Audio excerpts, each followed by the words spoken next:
What type of link building works in niche sites for long-term projects? Uh, the same kind of link building for every other uh, type of site. Um, What an asshole. It's true. Yeah, I guess long term. Okay, yeah, so long you term. want something more conservative, nothing too crazy, something that's going to last over time, not But going to pick up a penalty. yeah, the way we Um, we build stuff. I think we're both gonna just jump on the immediate thing, which is diversify. yeah. Never the same type of backlink. There's no one type of backlink to rule them all. It's about mixing, matching, and getting a natural blend.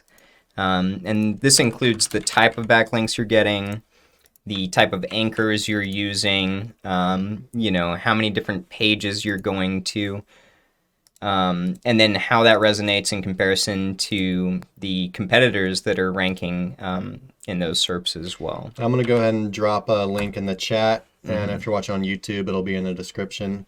But yeah, it's just a an article that I wrote a while back on backlink diversity. And it's probably the single strongest factor that we really pay attention to when we're trying to build links for a site, and we want to build safely something that's going to last forever, basically, that is not going to pick up penalties. Mm-hmm. Um,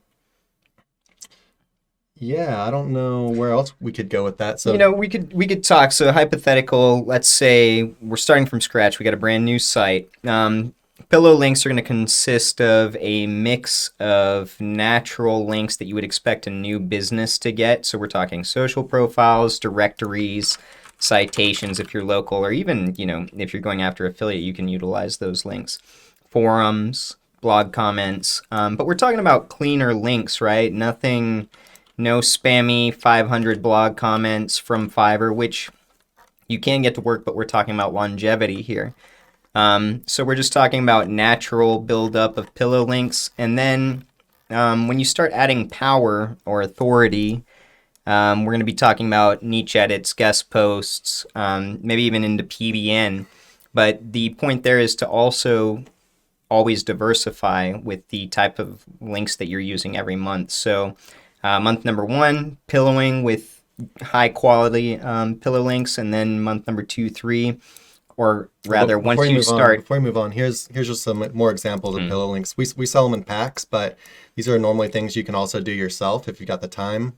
Citations, directories, form profiles, social profiles, Web 2.0s, social signals, and then there's actually more.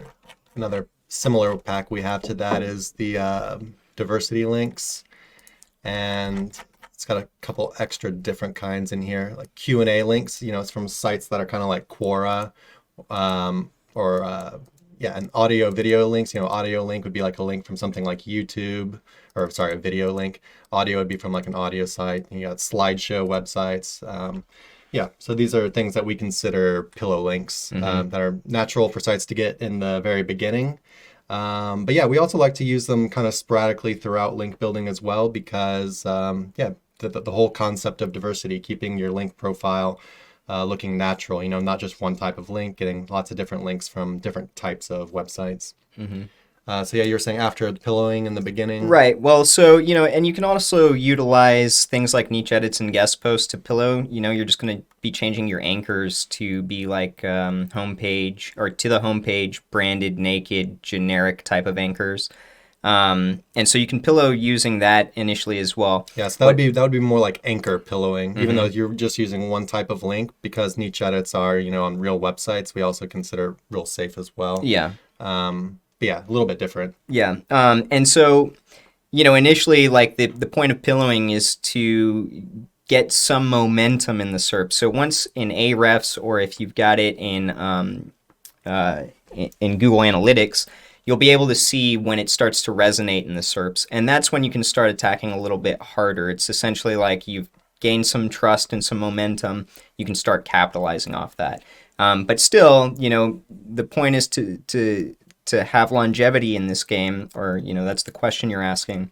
So we're always going to diversify the types of links, the types of anchors we're using, and where these go to. But from a brand new site, and even ongoing, monthly. If it's a asset that I'm looking to take long term, then it's going to be primarily homepage focused backlinks rather than heavy inner page focus. Yeah, I guess so that's another thing. So, so far we talked about the concept of diversity, the concept of using like pillow links, and yeah, just different types of links in general, and anchor diversity, anchor text, and using, different types of anchors. And then you have your target diversity, I guess you could say as well. So like Nick was saying, especially in the beginning for a site, you want to be going a lot to the homepage, linking to your homepage, and then slowly starting to link out to inner pages as well. We like to go pretty heavy on home pages. We just think it's it's the safest for long-term projects like you're talking about, and it's also what we think is the most like cost-effective for long-term projects as well. Because you're basically building up the power of that home page, which then kind of trickles down into everything else, right? So it just becomes easier to rank your inner pages once you have a strong home page and maybe some strong like hub pages as well. Yeah, I was going to say utilize, proper hub pages, which the home page can act as a hub page as well. But yeah, if you learn to utilize those, you're going to get a lot more efficiency and effectiveness out of your backlinking campaign through a lot more post pages. I want to do a little paint drawing. Nice. Art. Even though I probably don't need to, but go ahead. Here, let's see. How did I do it last time? I got one that was like real thick. Here we go. Yeah, so if you imagine like, let me get this a little bit bigger, I guess. If you imagine that this is your home page right here, and then let's say you've got maybe this is your blog, or this is or maybe they're just category pages, or maybe even like product categories. It doesn't matter what they are. They're just other pages that then go and link to a bunch of other pages. Maybe you're linking to blog posts or types of products or whatever. As far as target diversity goes, when you're building links, like I said, you're building mainly to here, or this is probably the one with the highest percentage of links, your homepage. Then, all of these hub pages down here would also be getting a ton of backlinks, but not as much as the homepage. And then once you get down to the, your individual blog articles down here, these would be getting the least amount of backlinks to them, right? Yeah, it's what's just, more natural over a large kind of broad view of what websites do naturally in the SERPs. And we're not saying you can't send a lot of links to these pages. This is just how we primarily like to build.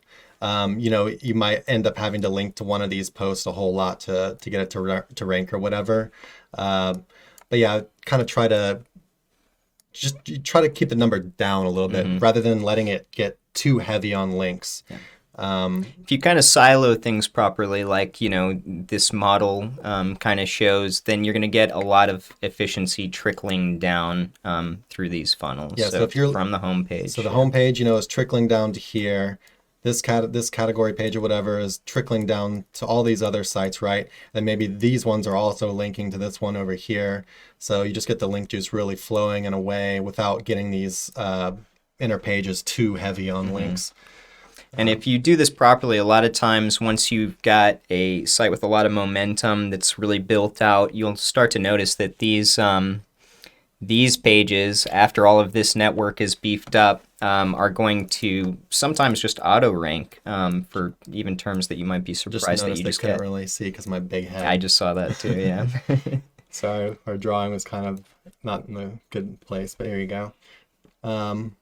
Okay. Yeah, so we covered link diversity, we covered anchor diversity, we covered kind of target diversity, if you want to call it that. And else?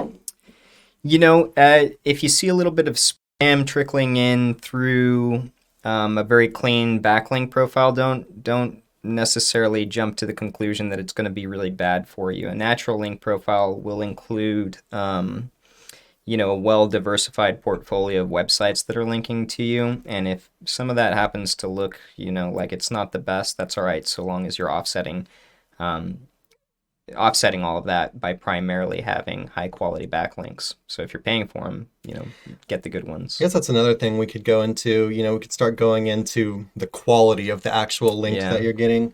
I'm going to go ahead and get another article for you and drop it in the description or in the comments.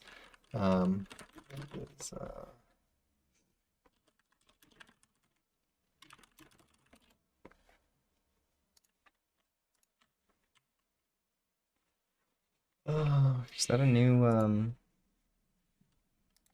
slider on there? Diamond slider? No, I made that one a while ago. Hopefully you guys like my super cool graphic design.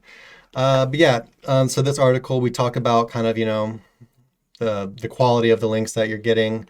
Obviously, we don't condone using a bunch of like spammy tactics or whatever. We're not saying it doesn't work. We're saying that it has a higher probability of getting a penalty or just not working, right? Yeah.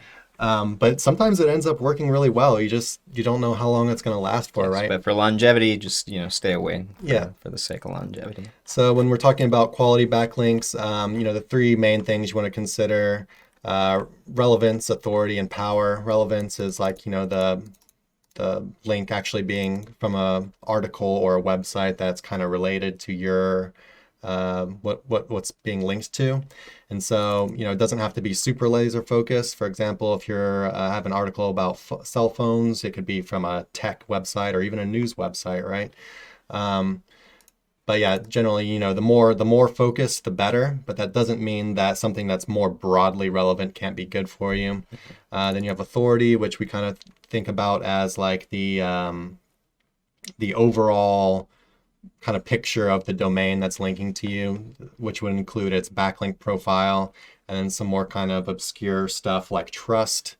And then we have power, which we kind of think about as the backlink profile of the specific page that's linking to you. And yeah, basically if you have, like in this one right here, in this picture, you have a link that's super relevant, but it's low on authority and low on power, that link is still okay for you. It might take down its worth a little bit being a low authority link, but it's still highly relevant, so it's still great.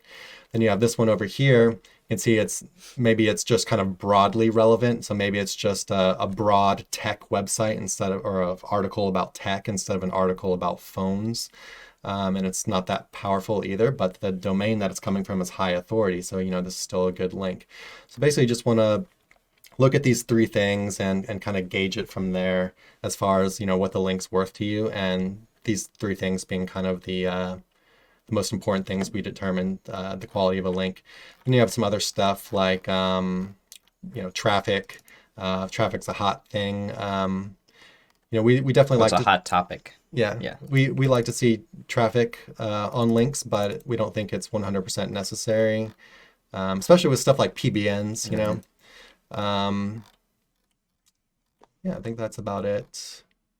Of course, contextual links are going to be your biggest winner rather than like a sidebar or footer link or something. And of course, do follow is preferred, but it's normal to get no follow links as well. Yeah, I think that's pretty much it. I think we exhausted this question pretty good. It seemed like it was going to be simple, and then we just kind of trailed on for 20 minutes. Well, it was a big question, right? It's a big question. It's a really broad question. And I feel like there's going to be offshoots to it as well. All right, let's go ahead and see what's next. Hey everybody, thanks for watching. Be sure to check the description below for links to our blog for more info on this topic, along with a bunch of other cool stuff like case studies, our Facebook community, and our link building services. And like always, remember to like, comment, subscribe, and turn on the notification bell if you enjoyed the video. Thanks and happy ranking.